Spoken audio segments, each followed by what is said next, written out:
السلام عليكم ورحمة الله.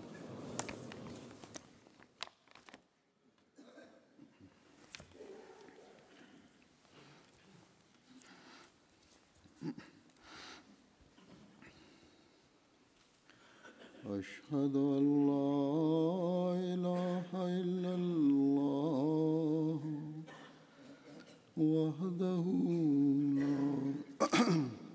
وحده لا شريك له وأشهد أن محمدا عبده ورسوله أما بعد فأعوذ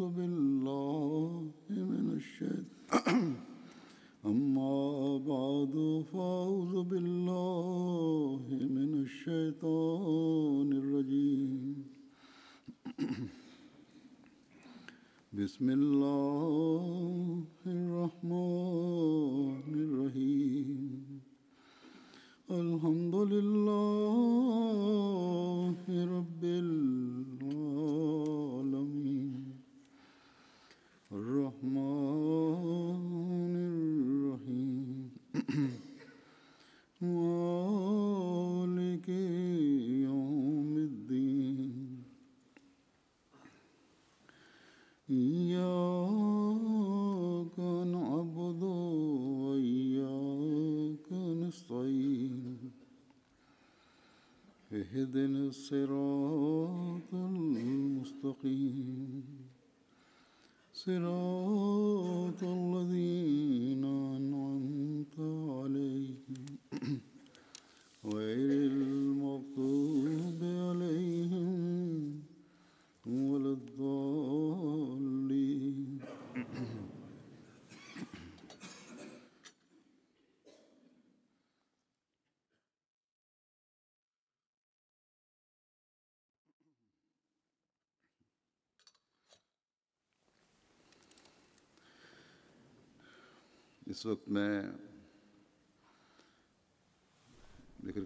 Aujourd'hui, je voudrais présenter une personnalité des plus admirables.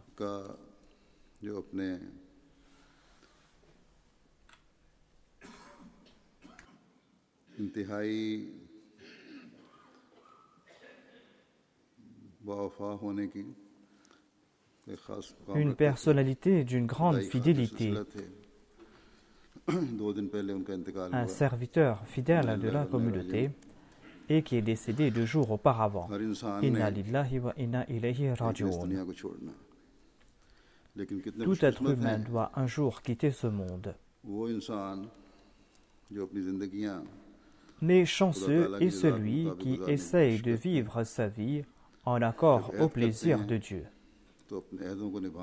Une personne qui, ayant pris un engagement, fait de son mieux pour respecter cet engagement.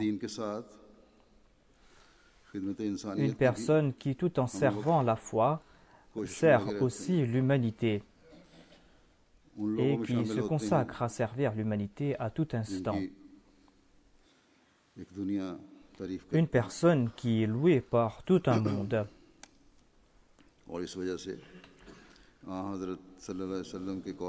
Et ainsi, selon les paroles du saint prophète Mohammed Mustafa sallallahu alayhi wa sallam, le paradis est acquis à ces personnes.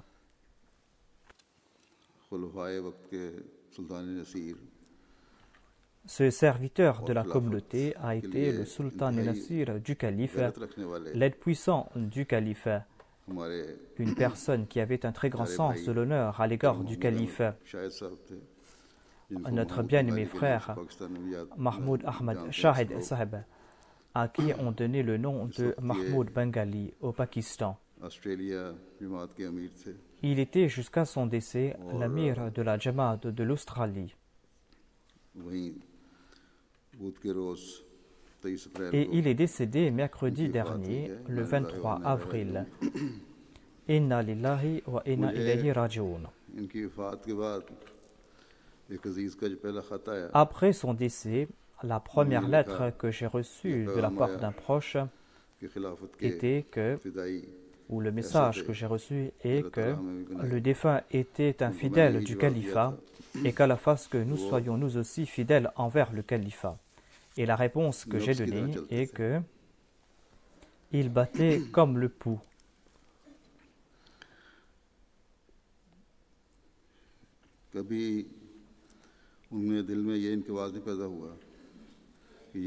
C'est pour cette raison qu'il n'avait jamais d'appréhension, à savoir pourquoi est-ce que j'ai reçu tel ordre et d'où vient cet ordre. Même si quelque chose allait à l'encontre de ses intentions, si on disait cela au défunt, il mettait cela en application. Je vais mentionner ici quelques détails concernant sa maladie ainsi que son décès. Le 22 avril, il était à Sydney, dans la Mission House. Il était sorti pour aller à la mosquée, mais après avoir fait quelques pas, il est retourné à la maison parce que son état de santé s'était détérioré. À la maison, il a eu une attaque cérébrale. Il était diabétique et il avait de l'hypertension. Il a été transporté à l'hôpital, il a été placé sous respiration artificielle. Et les médecins disaient la partie du cerveau affectée par l'hémorragie laissait croire qu'il n'allait pas retourner à la vie. Mais en tout cas, je leur ai demandé de le maintenir en vie pendant 24 heures. Et après 24 heures, lorsqu'on a enlevé l'appareil, après 2 minutes, il a rendu l'âme et s'est présenté à Dieu. Je présente ici quelques détails concernant le défunt. Mahmoud Saheb est né le 18 novembre 1948 dans un village du Bangladesh, un village qui s'appelle Chardukia. Le nom de son père est Maulana Abdul Khair Mohammad Muhibullah et le nom de sa mère était Zaibunissa. Son père, Abul Khair Mohammad Muhibullah, a accepté l'Ahmadiyya en 1943. Son nom était Abul Khair Mohammad, et le deuxième calife lui a donné le nom de Muhibullah. Il était le premier Ahmadi de sa région. Il était un très grand érudit. Et il était un ardent prédicateur du message de la communauté. Et c'est grâce à ses efforts que son père, c'est-à-dire le grand-père du défunt, Khaja Abdul Mannan Saheb, a embrassé l'Ahmadiyya. Le grand-père du défunt étudiait dans la région de Saharanpur, dans l'Uttar Pradesh, en Inde. Et c'est là-bas qu'il a entendu parler à propos de l'Ahmadiyya. À l'époque, le Messie premier d'Islam était toujours en vie. Et quand le Messie premier d'Islam est venu à Delhi, le grand-père du défunt désirait rencontrer le Messie premier d'Islam. Mais là où il étudiait, les gens de là-bas ne lui ont pas donné la permission de partir et de rencontrer le Messie premier d'Islam. Par la suite, lorsque son grand-père embrassait l'Ahmadiyya, il disait que ces gens m'ont privé de cette faveur, mais Allah m'a accordé cette faveur qu'est l'Ahmadiyya. Le deuxième calife, avait poussé le père du défunt, le père de Mukarram Mahmoud Ahmad Saheb, de dédier son fils. Et ainsi, il a dédié son fils en 1954. Mahmoud Shahid Saheb a fait ses études élémentaires dans son pays. Et ensuite, en 1962, alors qu'il était tout enfant, il est entré à la Jamia Ahmadiyya de Rabwa. Et il a complété ses études de Shahid en 1974. Ensuite, il s'est marié en 1977 avec la fille de Maulvi Mohammad Saheb, l'amir de la Jamaat du Bangladesh. Son épouse s'appelle Hajra Saheba et le défunt avait 3 filles et un fils. Par la grâce de Dieu, ils sont tous mariés. Et ils sont tous en train de servir la communauté. Mahmoud Saheb, le défunt, a rapporté quelques faits concernant le début de sa vie à un de ses gendres. Il raconte que lorsqu'il était étudiant à la Jamia, un jour, pendant qu'il jouait au football, il s'est grièvement blessé au genou. Il est tombé gravement malade et il est retourné au Bengale. À Rabwa, à l'époque, il n'y avait pas de facilités et le climat était très difficile. L'eau était saumâtre, il n'y avait pas d'eau douce et le défunt souffrait beaucoup de maux d'estomac. Ses parents étaient loin de lui, il était tout jeune et il se rappelait de ses parents et il était blessé. Il est retourné au Bangladesh, qu'on appelait à l'époque le Pakistan oriental. Et il n'était plus intéressé à retourner à Rabwa, au Pakistan. Il ne voulait pas retourner là-bas. Mais il dit que Sayyid Mir Daoud Saab, qui était le principal de la Jamia, lui a envoyé plusieurs lettres et a fait des efforts pour qu'il retourne de nouveau à la Jamia. Et c'est pour cette raison qu'il est retourné à Rabwa, à la Jamia. Et il a dit que les prières de mon père ont eu un effet profond sur moi. Lorsqu'il était à Rabwa, il a écrit à son père que le climat à Rabwa est très difficile, il n'y a pas d'eau, il fait très chaud. Il a des difficultés concernant la nourriture d'ici. Et son père lui a répondu, Muhibbullah Sahib lui a dit que à la Mecque, la situation était très difficile. Et il a cité ce verset de la sourate Ibrahim où il dit Rabbana inni askantu min dhurriyyati biwadin ghayri dhi zar'a. Et ensuite, il lui a prodigué des conseils et il lui a écrit que le calife de Dieu a fondé une ville et si tu ne peux pas vivre là-bas, eh bien tu n'auras aucune relation avec ton père. Il a dit que par la suite, il y a eu de grands changements dans ma vie. Mukarram Mujibur Rahman Sahib, qui était à Rawalpindi, a écrit que le défunt était un serviteur de la communauté qui était toujours silencieux, qui savait travailler. Tout au long de sa vie, il a travaillé avec sincérité, avec fidélité. Et il est décédé alors qu'il servait la communauté. Le troisième calife l'avait choisi en tant que Sadar de la Majlis Khudam al-Ahmadiyya. Et c'est après qu'on a pu connaître ses qualités de grand administrateur. M. Mujibur Rahman déclare que le père du défunt, Maulana Muhibbullah, a été affecté comme missionnaire au Bengale. Il a dédié son premier enfant. Et Mahmoud Ahmad était tout petit lorsqu'il a été envoyé à Rabwa. Puisque tout lui était étranger, il était très triste au début. Mujibur Rahman Sahib, qui est en train de raconter tout cela, est l'oncle maternel du défunt. Il raconte que le père du défunt m'écrivait pour me dire de faire en sorte que son fils ne soit pas triste, afin qu'il puisse compléter ses études à la Jamia. C'était au tout début de ses études, mais par la suite, Mahmoud Saab s'est consacré avec engouement à ses études et il s'est très bien intégré dans l'environnement de Rabwa, comme le savent les gens de l'époque. Mir Daoud Saab, le principal de la Jamia, l'envoyait chez son oncle Mujibur Rahman à Rawalpindi pendant les vacances de l'été.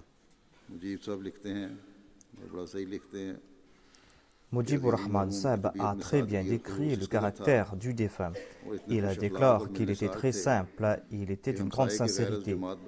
Il était très aimable et très convivial, à tel point que même les enfants et les femmes non ahmadis étaient très attachés à lui et se souvenaient souvent de lui. Mahmoud Saab avait une grande compassion à l'égard de ses frères et aidait en secret ses proches qui étaient dans le besoin. Il confiait une somme d'argent à la Jamaat du Bangladesh pour venir en permanence en aide à sa mère. Tous ses proches et ses parents disent la même chose, à savoir qu'il avait de très bonnes relations avec eux. Il a été choisi comme Sadar et il a dit à son gendre qu'en 1979, il y a eu les élections pour le Sadar lors de la Majlis Shura de la Khudam al-Ahmadiyya. Et dans les élections, il était arrivé en 5e position. Après l'élection, à l'heure de la prière d'Al-Fajr, le troisième calife, Rahmatullah Ta'ala, l'a appelé et lui a dit de faire l'istighfar en grand nombre et de réciter en grand nombre le Daroud. Et le lendemain ou dans l'après-midi, le troisième calife l'a choisi comme Sadr, alors qu'il était arrivé en 5e position. Un des étudiants de la Jamia de l'époque et qui est maintenant missionnaire aux États-Unis d'Amérique, M. Inamullah Kauthar, rapporte qu'il a connu le défunt dans la résidence de la Jamia. Il était responsable de la résidence des étudiants et Inam Sahib en était le Mu'tamid. Il déclare qu'il a été le responsable du mess et du président du mess et ensuite le président de la Jamia. Le troisième calife l'a choisi comme Sadr et en a fait l'annonce. Inam Sahib déclare que j'étais à côté du défunt et je voulais lui faire l'accolade. Il lui a dit « Écarte-toi ». Quand il parlait du défunt, il mélangeait l'ourdou et le bengali. Il a dit « Est-ce qu'on a annoncé mon nom ?» L'autre lui a dit « Oui », mais le défunt ne croyait pas ses oreilles. Au lieu d'être content, il était très triste, mais il s'est maîtrisé et Inam al-Haq a déclaré qu'il lui a fait l'accolade. Khalid Saifullah Saheb, qui est l'amir adjoint de la Jamaat de l'Australie, a déclaré qu'à une occasion, le défunt lui a raconté l'histoire de son élection. Il a dit qu'en 1979, lorsqu'il y a eu l'élection du président international de la Majlis Khuddam al-Ahmadiyya, il était arrivé en 5e position. Le troisième calife était d'une grande compassion à l'égard du défunt. Le troisième calife l'a appelé et lui a dit que jusqu'à l'après-midi, il fait beaucoup l'istighfar. Le défunt raconte qu'il avait très peur. Il croyait qu'il avait commis une grosse erreur. Lorsque, en dépit du fait que j'étais en 5e position, le troisième calife m'a choisi comme président, j'ai compris que le troisième calife désirait que je sois humble. Cela est une leçon pour tous les responsables qui sont choisis. Il faut qu'ils récitent souvent l'istighfar ainsi que le daroud, afin qu'ils puissent maintenir cette humilité et afin que Dieu leur accorde l'occasion de servir véritablement sa cause.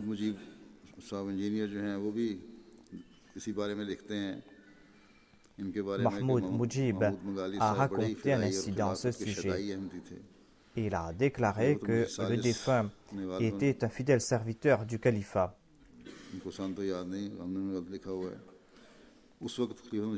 Celui qui raconte cela rapporte que ce fut en 1980 ou en 1981, le troisième calife a réuni tous les présidents de la Majlis Khuddam al-Ahmadiyya qui l'avaient précédé, ceux qui avaient été élus avant l'année 1960. Ensuite, il a fait les éloges de Mahmoud Bengali Sahib concernant son obéissance, concernant le fait qu'il profite des prières du calife. Et le troisième calife a déclaré que il était en 5e position, mais je l'ai choisi comme président. Je voulais donner une leçon à la Jamaat que le choix du calife est toujours le meilleur. Alors qu'il était président de la Khuddam al-Ahmadiyya, le défunt a fait publier un grand nombre d'ouvrages par la Khuddam al-Ahmadiyya. Lors de l'Ijtima de 1981, le troisième calife Rahmallah Ta'ala a fait les éloges du défunt et il a évoqué ses services. Le troisième calife a déclaré que les bénédictions sont accordées à ceux qui, en toute bonne intention, font preuve d'obéissance à l'égard du califat, car toutes les bénédictions sont liées à cette nidam. Hormis cela, aucune chose ne sera acceptée par Dieu. Ensuite, il a déclaré que l'année dernière, après les élections de la Khuddam al-Ahmadiyya, par rapport au vote, Mahmoud Sahib était arrivé en 5e position. Et je voulais donner une leçon à la Jamaat. Les 4 premiers qui avaient reçu plus de votes, eh bien sachez que leurs tâches ne seront pas bénies en raison du nombre de votes qu'ils avaient reçus. Celui qui, en toute sincérité, va faire preuve d'obéissance à l'égard du califat sera béni. Mahmoud Bengali Sahib était arrivé en 5e position et je l'ai choisi comme Sadr. C'est une personne très sincère. qu'Allah fasse qu'il progresse dans sa sincérité. Il a accompli de grandes choses et il a profité beaucoup de mes prières. Ensuite, le troisième calife a réuni tous les anciens présidents de la Majlis Khuddam al-Ahmadiyya de 1960 jusqu'alors. Il a évoqué le nombre de majalis qui étaient présents lors de la Ijtima. Et il a indiqué sur la charte un endroit où il y a eu du progrès dans la présence. Et ensuite, il a déclaré que je désire dire ici que le succès n'est pas accordé à ceux qui ont reçu plus de votes, mais à ceux qui profitent des prières du calife. L'année précédente, celui qui était arrivé en 5e position a été choisi comme Sadar. Et lors de sa première année, 771 majalis étaient présents pour les ijtimas. Et cette année-ci, 818 majalis sont présents. Mahmoud Bengali Saheb a été le président de l'aile centrale de la Majlis Khuddam al-Ahmadiyya. À l'époque, ce Sadar ou ce président était le président international de la Majlis Khuddam al-Ahmadiyya. Ce président travaillait sous les directives du centre et dans les autres pays, il n'y avait pas des présidents mais des qaïdines. Et il est le dernier président qui a occupé ce poste. Il était le dernier Sadar international de la Majlis Khuddam al-Ahmadiyya. Quand son mandat est arrivé à sa fin, il a écrit une lettre emplie d'humilité au 4e calife. Et dans sa réponse, le 4e calife lui a dit que dans votre lettre, vous avez fait preuve d'un grand embarras, alors que cela n'était pas nécessaire. Pourquoi être embarrassé? Par la grâce de Dieu, vous avez accompli de grandes choses lors de votre mandat. Lors de cette période difficile, vous avez œuvré avec sagesse et bravoure. Qu'Allah vous bénisse. Et c'est pour cette raison que vous avez pu servir un an de plus au lieu de partir dans l'Ansarullah. Il avait eu une extension d'un an. Si vous étiez incapable, on ne vous aurait pas donné cette extension. Qu'Allah fasse qu'à l'avenir, vous puissiez toujours servir la communauté en toute abnégation. Que vous puissiez servir de la meilleure façon la communauté. Ensuite, le 4e calife lui a dit que vous avez fait beaucoup pour les prisonniers Ahmadis.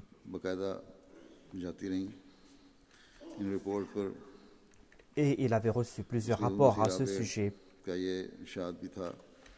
Et le 4e calife a déclaré que j'ai reçu vos rapports concernant ce que vous êtes en train de faire pour les prisonniers. Vous êtes en train de travailler avec sagesse, vous êtes en train de faire beaucoup d'efforts. Qu'Allah fasse fructifier vos efforts. Et le défunt a beaucoup fait pour les prisonniers Ahmadis à l'époque. Ensuite, suite à un rapport, le 4e calife lui a écrit que j'étais ravi d'apprendre les efforts que vous avez faits en faveur des prisonniers. Lorsqu'on a passé la loi en 1984, au tout début, des centaines d'Ahmadis ont été emprisonnés en raison de la kalima. Et à l'époque, la Khuddam al-Ahmadiyya et le Sadar de la Khuddam al-Ahmadiyya ont œuvré en leur faveur. Le calife lui a dit « Je suis ravi d'apprendre les efforts que vous avez entrepris pour les prisonniers Ahmadis. Vous êtes en train de très bien faire et vous êtes en train d'agir comme je désirais. » Au cours du mandat du défunt, la Khuddam al-Ahmadiyya a fait de grands progrès dans différents départements. Il a institué un fonds pour venir en aide aux prisonniers. Et grâce à ce fonds, on subvenait aux besoins de ces prisonniers, on allégeait leurs souffrances. De même, lors du centenaire de la communauté Ahmadiyya, la Majlis Khuddam al-Ahmadiyya a fait tourner une ambulance pour venir en aide à l'humanité. Quand on a fondé la société Baytul Hamd, la Majlis Khuddam al-Ahmadiyya a offert de grosses sommes et un des grands contributeurs était Mahmoud Ahmad Saheb. Ensuite, il a fait acheter des terrains pour bâtir des logements pour les travailleurs de la Khuddam al-Ahmadiyya. Le défunt s'en est occupé personnellement. Ensuite, la Majlis Khuddam al-Ahmadiyya Markaziyya a offert de grosses sommes pour la traduction du Saint-Coran.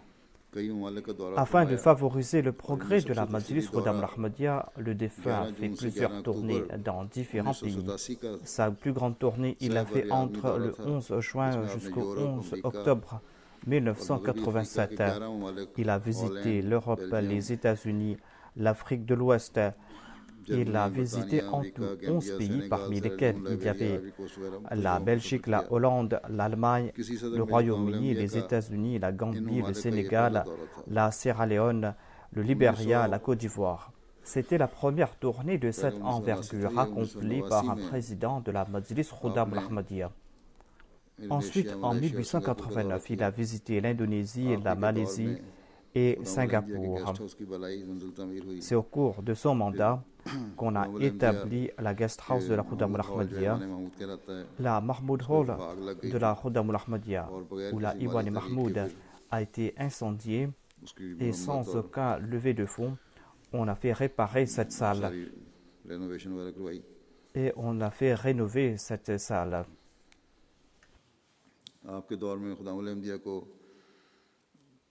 Ce fut au cours du mandat du défunt qu'il y a eu l'élection du 4e calife et la Khuddam al-Ahmadiyya a eu l'occasion de servir au cours de cette période. Et lors de la période difficile de l'immigration du 4e calife, la Khuddam al-Ahmadiyya a eu l'occasion de faire beaucoup de choses. Il avait aussi accompagné le calife. Au cours de son mandat, Dieu lui a accordé de grands honneurs historiques. Ainsi, il a eu l'occasion de servir au cours du XIVe et du XVe siècle de l'Hégire et il a pu servir au cours des 2 siècles de la Jamaat. Ce fut au cours de son mandat que la Khuddam al-Ahmadiyya a complété son cinquantenaire et a débuté sa 51e année.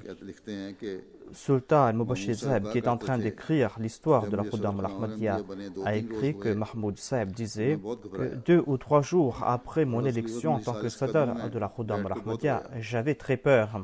Je me suis assis au pied du 3e calife et j'ai beaucoup pleuré.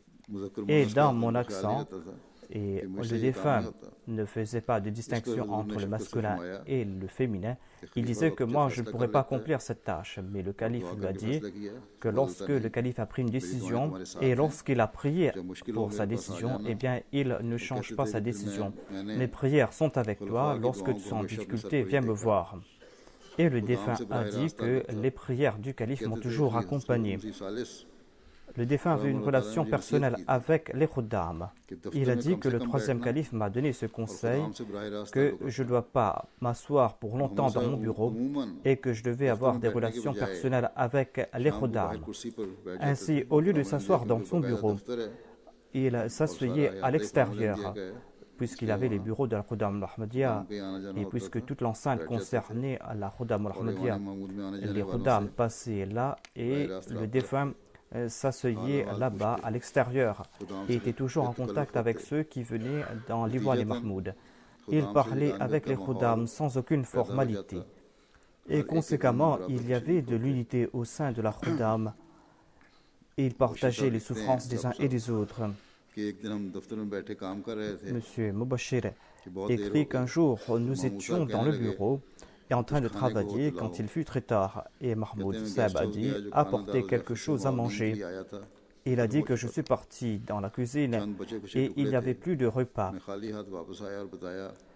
Il n'y avait que quelques miettes ici et là. Je suis retourné les mains vides et je lui ai dit qu'il n'y a rien à manger.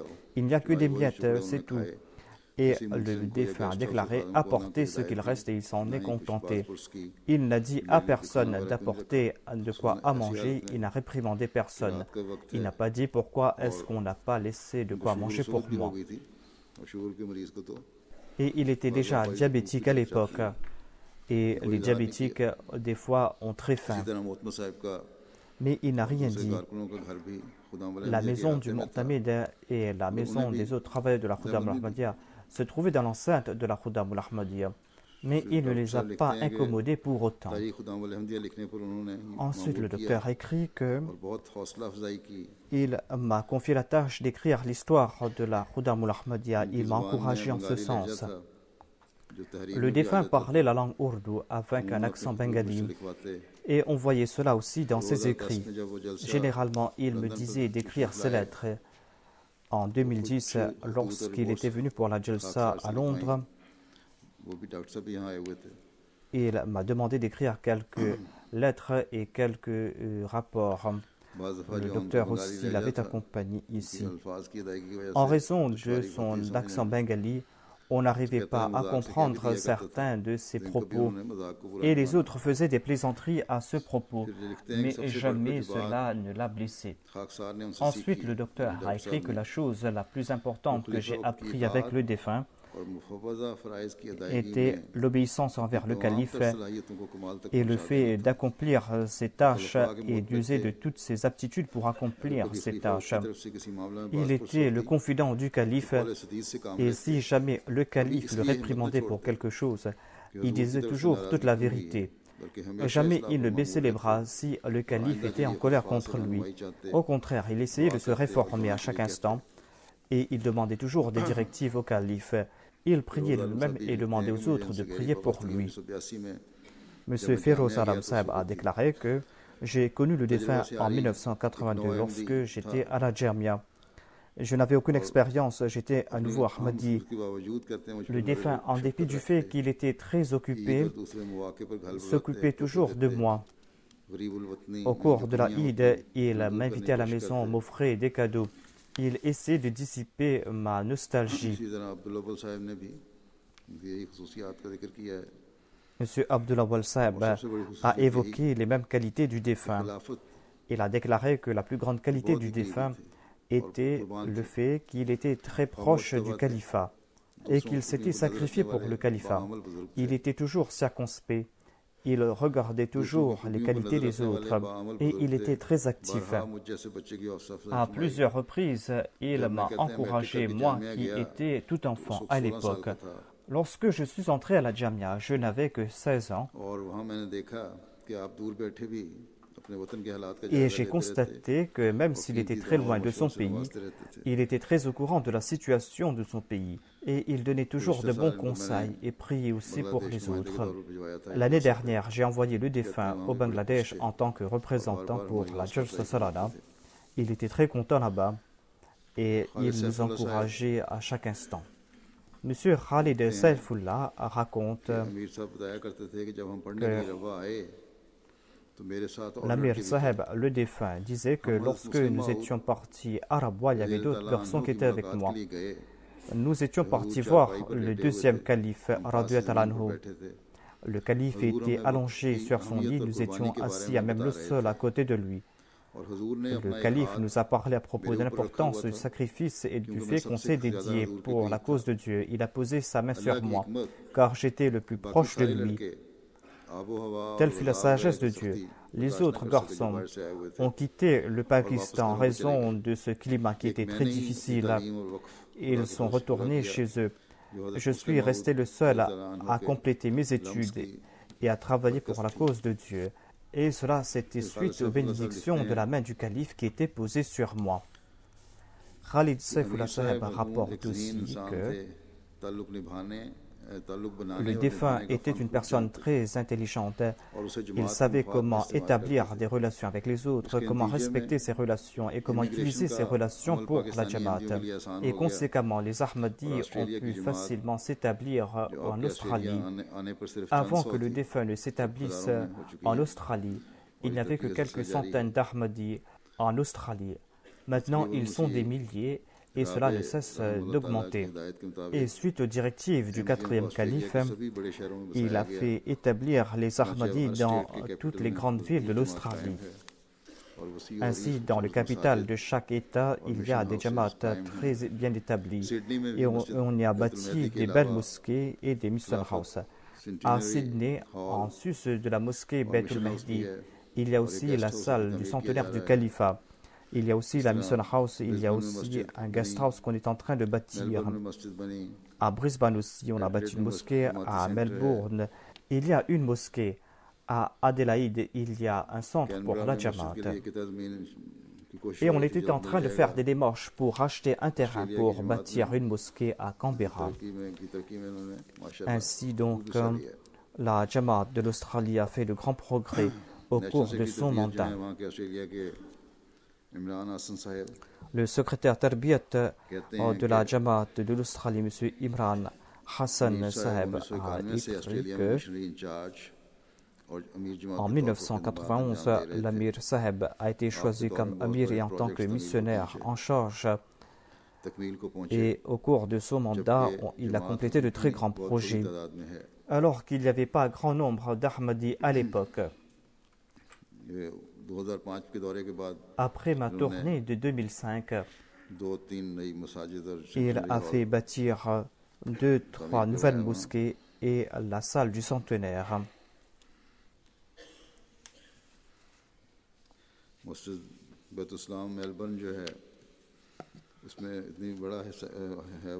À Melbourne, il y a la mosquée Beit Salam. Cette mosquée est composée d'une salle qui peut accueillir plus de 2000 fidèles pour les prières. Et il y a aussi d'autres mosquées qui sont très grandes. Au cours de son mandat, il était en contact avec les deux gouvernements de l'État fédéral et il avait de très bons contacts avec eux en ce qui concerne l'immigration. Et il a pu avoir d'autres facilités de la part de l'État.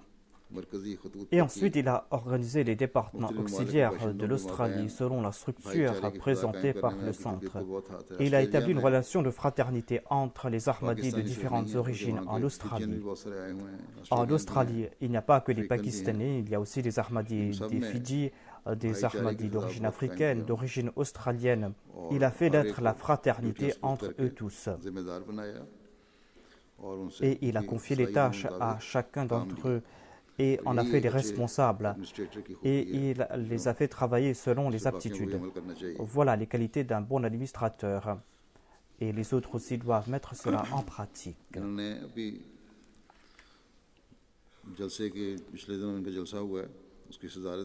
Il y a eu la Jalsa dernièrement en Australie et il a assuré la présidence de la Jalsa. Il a parlé à propos du remerciement à l'égard de Dieu. Il était en bonne santé et personne ne croyait qu'il allait tomber malade. Par rapport à sa situation d'antan, il s'était rétabli, mais il a eu cette attaque soudainement. Le président de la Jamaat de Victoria, M. Javed, a écrit dans une lettre que l'Amir Saheb s'occupait de toutes choses.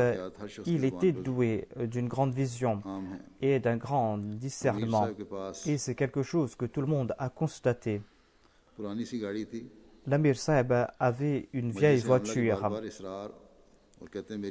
Et en dépit de l'insistance de la Majlis et Amla, et en dépit de ma demande personnelle, il n'a pas pris de bonne voiture. Il accordait de très bonnes voitures aux autres missionnaires, il ne se souciait pas de sa personne. Sa fille a écrit aussi que nous apportions des vêtements pour lui, et il se contentait de ce qu'il avait, et il portait les vêtements qui lui étaient confortables. Il disait que ce n'est pas la peine de s'en faire à propos de ses vêtements. Il prenait de grandes précautions concernant les dépenses de la communauté. Il avait une très bonne mémoire. Il se souvenait de tous les Ahmadis par leur nom. Et il avait le don d'utiliser les capacités des uns et des autres. C'est un don que Dieu lui a confié.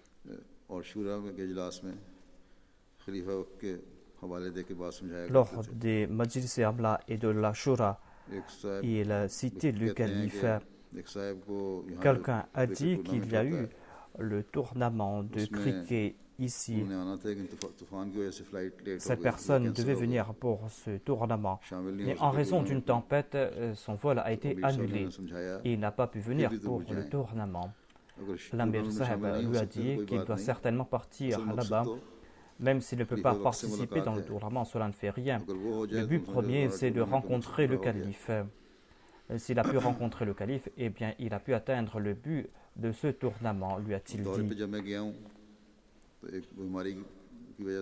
Lorsque j'étais en tournée, en raison de sa maladie, il n'a pas pu m'accompagner partout.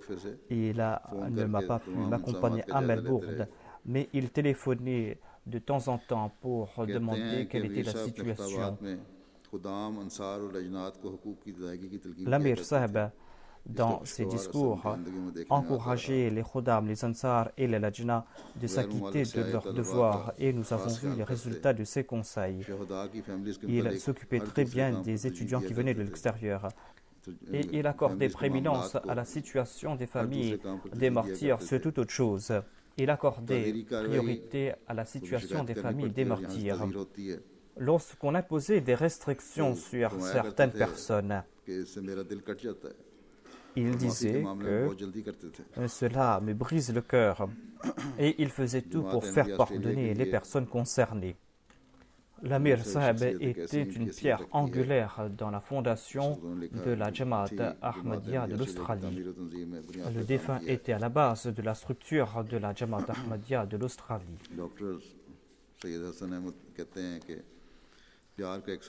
Le docteur Saïd Hassan Ahmad déclare qu'il était un océan d'amour. Je l'ai vu de mes yeux, je l'ai ressenti moi-même. Tout Ahmadi, grand et petit, partait le voir sans aucune formalité et pouvait lui parler de toutes choses. Il confiait des tâches aux jeunes et il les préparait pour être des leaders. Il partageait les souffrances de tout Ahmadi. Un certain monsieur Osama Ahmad de Melbourne déclare que Maulana Mahmoud Ahmad était un père pour nous les Ahmadis de l'Australie. Il éprouvait la même affection à l'égard de tout Ahmadi de l'Australie. Il les traitait sans aucune distinction. Il traitait tout le monde avec la même compassion, avec la même amabilité et les avait tous attirés. Il s'occupait très bien des invités qui venaient à Sydney. Et pour chaque jalsa, il sortait hors de sa maison pour venir accueillir les invités en personne. Il leur faisait l'accolade. L'Amir Saheb était toujours souriant et en raison de sa gentillesse, toute nos fatigues disparaissaient. Nombre de personnes ont fait de doléances à l'encontre de l'Amir Saheb, mais après enquête, l'on a constaté qu'il n'était jamais directement impliqué dans ces choses. On avait émis des doutes concernant l'Amir Saheb dans un ou deux cas, mais on a fait le constat par la suite que ceux qui avaient fait ces doléances étaient en fait les coupables. Une certaine Tahira Athar Sahiba raconte que quelques jours auparavant, il y a eu la Jalsa Salana de l'Australie. Et l'Amir Saheb nous a prodigué des conseils concernant les invités, concernant l'hospitalité, le fait de bien s'occuper de ses invités. Il nous a encouragés à prier aux heures prescrites.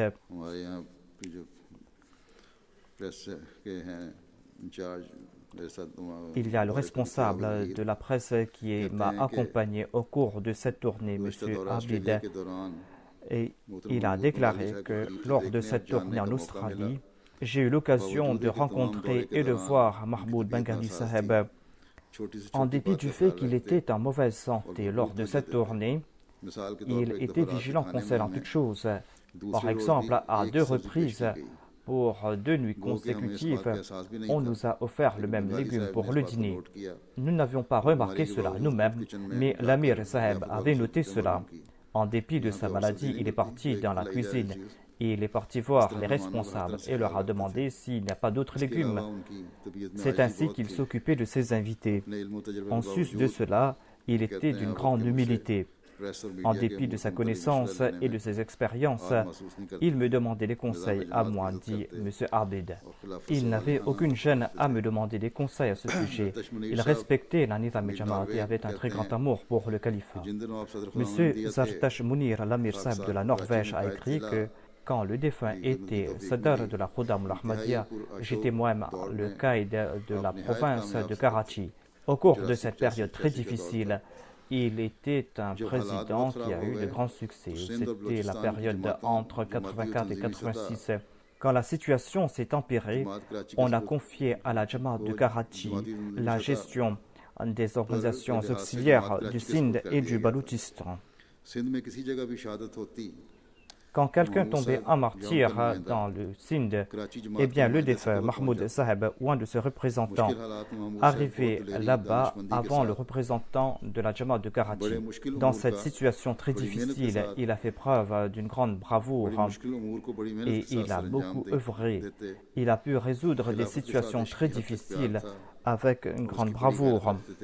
il avait un très grand amour pour le califat. Il avait un très grand sens de l'honneur à l'égard du califat.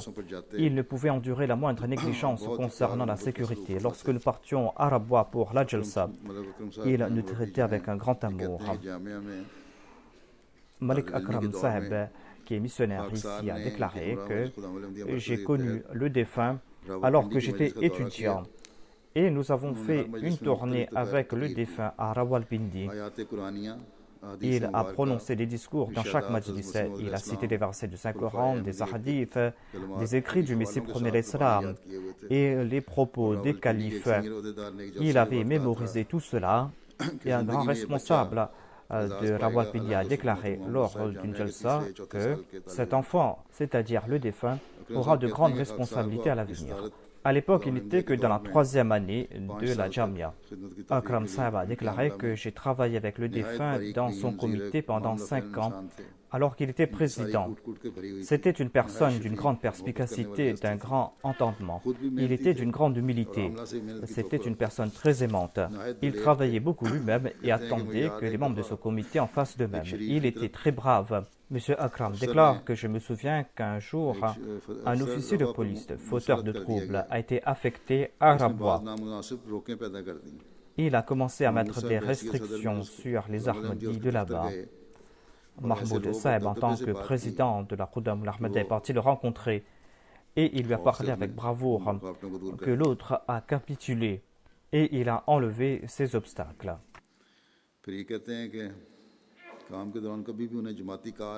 Et il a déclaré que jamais le défunt a utilisé la voiture de la Jamaat pour ses tâches personnelles. Il venait à pied ou à bicyclette pour les réunions à Rabwa. Lors d'un ijtima, il a déclaré que d'aucuns disent que les jeunes Ahmadis sont meilleurs que les non-Ahmadis. Il a déclaré que tel n'était pas le but de l'avènement du Messie premier l'Islam, le fait que de se comparer avec les autres. Le Messie premier l'Islam a déclaré que tout Ahmadi doit apporter en sa personne des changements purs et doit toujours se souvenir de cela. M. Zafar Ahmad du Bangladesh a écrit que lors de sa tournée au Bangladesh, j'ai pu servir le défunt. C'était l'année dernière. Mahmoud Ahmad Saheb était une personne très simple et très aimable.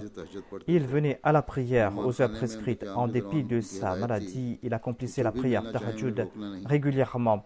Lors de son séjour, il a déclaré que laissez tout le monde venir me rencontrer, n'empêchez personne de venir me rencontrer. Il s'occupait de ses invités en puisant de ses poches et il partait voir les malades. Nombre de personnes ont évoqué ses qualités. Ces qualités, il les possédait du premier jour jusqu'au dernier jour. Ata al-Mujib Rashid Saheb, l'imam de la mosquée de Londres, a écrit que le défunt était une personne très pieuse, une personne qui ne faisait preuve d'aucune ostentation.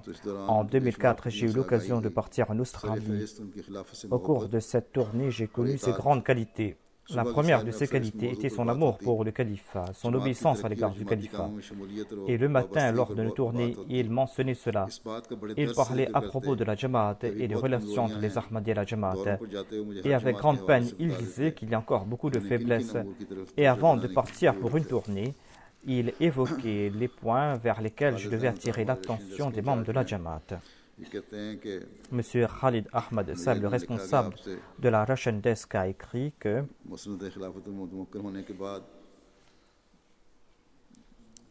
après votre élection en tant que calife, Mahmoud Saheb avait un très grand amour à votre égard. On voyait cela sur son visage, on voyait cette sincérité, cette humilité sur son visage.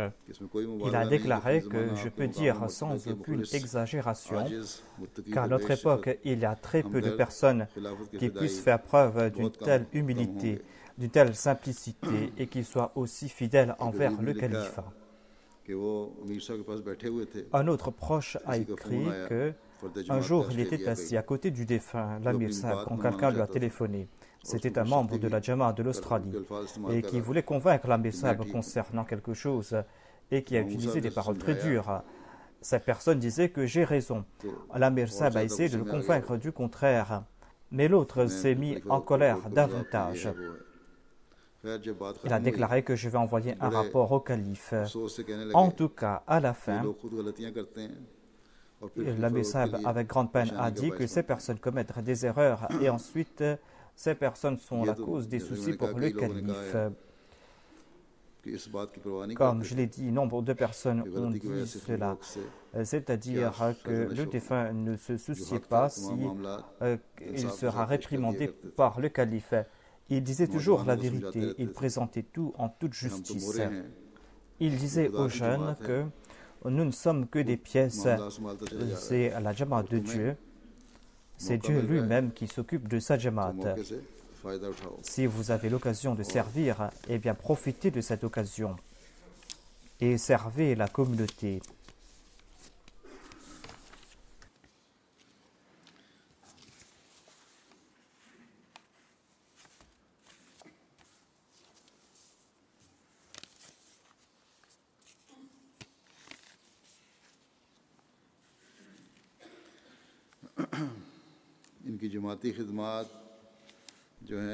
Il a commencé à servir la Jamaat en tant que responsable de la résidence Nasir.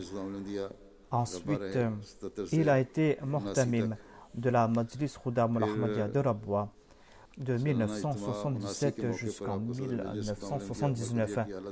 Ensuite, lors de la Jalsa Salada de 1979, il a eu l'occasion de servir en tant que soldat de la Majlis Khudam al-Ahmadiyya.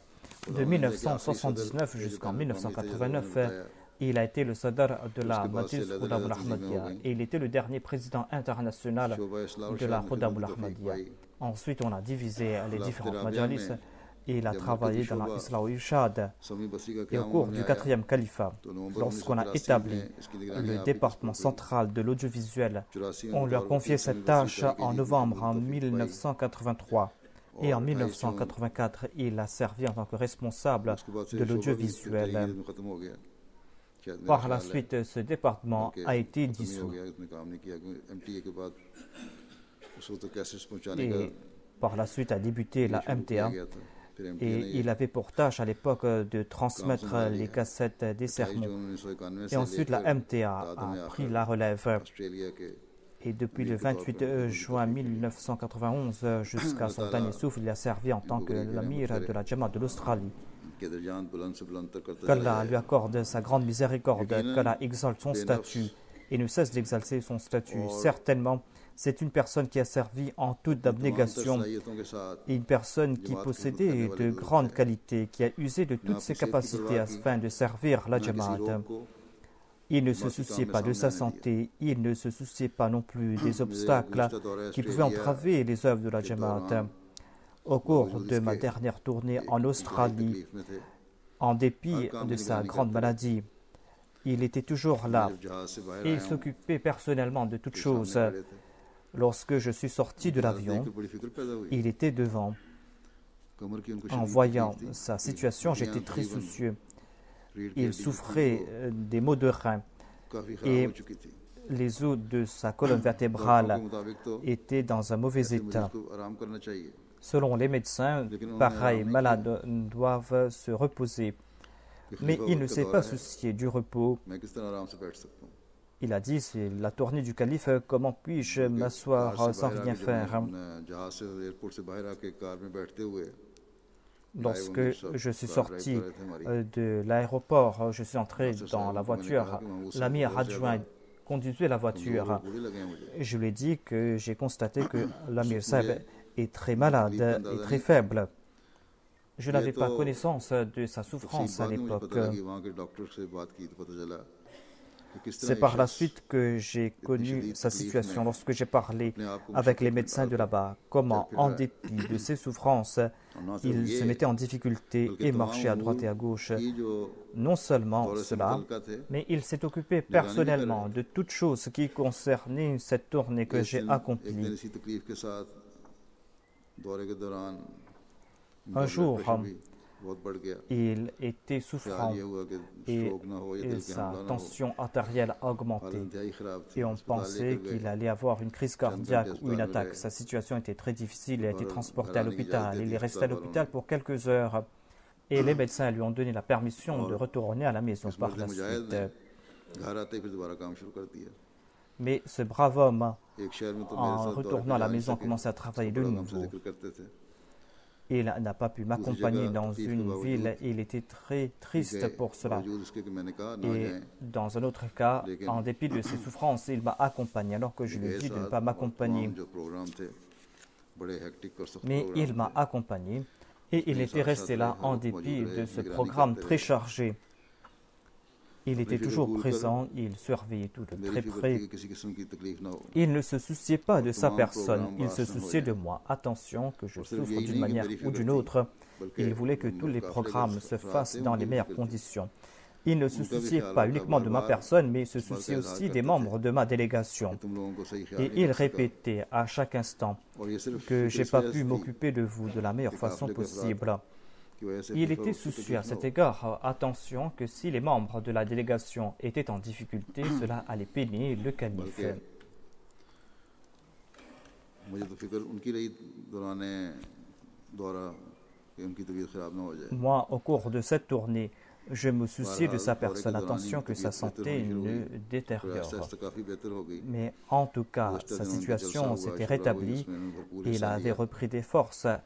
Il y a eu la Jalsa dernièrement, il y a eu la Shura et il a participé dans ces programmes.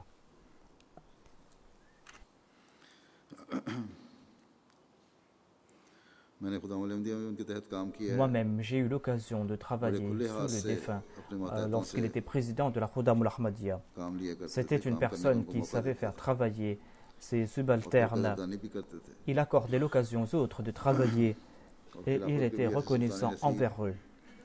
जिसकी मिसालें कम कम मिलती हैं, मैंने शुरू में जिक्र Il a कर दिया इसका। été un sultan et nasir du calife. Il y a très peu d'exemples de sa catégorie, comme je l'ai dit au tout début. इनके जाने से गो ऑस्ट्रेलिया जमात में इख्लाफ पैदा हुआ है। Certes, après son départ, la Jamaat de l'Australie इलाही va जमातों को ressentir अल्लाह un ताला grand vide, mais c'est Allah lui-même qui s'occupe des Jamaat divines अल्लाह ताला फजल फरमाए et c'est Dieu lui-même qui va combler ce vide. Qu'Allah lui accorde sa grâce et qu'Allah accorde toujours au calife de tels sultans et जो nasirs, खिलाफत के वाफा भी हों, जानिसार भी हों, des personnes qui soient fidèles envers le califat, des personnes prêtes à offrir leur vie, des personnes qui respectent leur engagement. इनके अहलिया और बच्चों को भी हाफिज़ नासिर हो Qu'Allah accorde sa protection à son épouse et à ses enfants, कि अपने बाप की तरह qu'il leur accorde la possibilité à ses enfants de renforcer leur foi et leur piété à l'instar de leur père et qu'ils établissent une relation très ferme avec le califat. Qu'Allah accorde la possibilité à ses enfants d'accomplir leurs devoirs envers leur mère.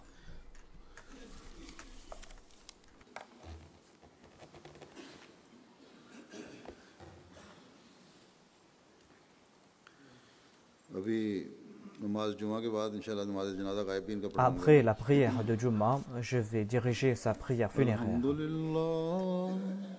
अल्हम्दुलिल्लाह नहमदुहु व नस्तईनुहु व नस्तगफिरुहु व नुमिनु बिही व नतवक्कलु अलैहि व नऊज़ु बिल्लाहि मिन शुरूरि अनफुसिना ومن سيئات أعمالنا